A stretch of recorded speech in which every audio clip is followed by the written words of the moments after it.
Sex and intimacy do not only exist within the context of the patriarchy or society. It's not something like gender or virginity where you can argue that it's a social construct, because it's not. It's a real physical act that exists outside of those things. That being said, I don't think we should be saying body count matters, but more so someone's attitude or values surrounding sex and intimacy do matter. Does some of that have to do with socialization?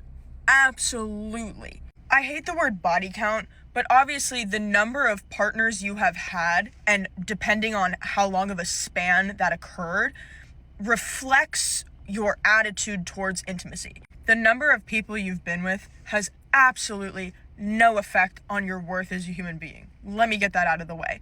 There is very, very, very few things in this world that I think make you inherently less worthy. I can't even think of anything off the top of my head. Safe, consensual sex with somebody you trust, that's okay. I understand completely.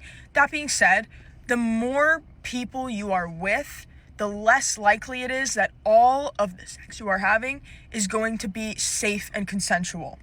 I'm sure I can find a statistic somewhere. This goes for both men and women. Let me get that out there. And obviously there are exceptions. I'm sure there's someone out there who's had 200 partners and all of it has been safe and consensual.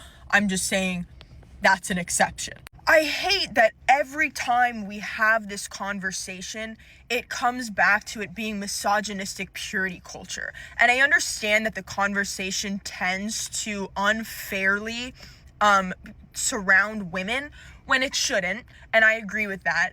But that doesn't mean you shouldn't be allowed to talk about it out of the fear of sounding misogynistic. Because we're talking about men and women, of course.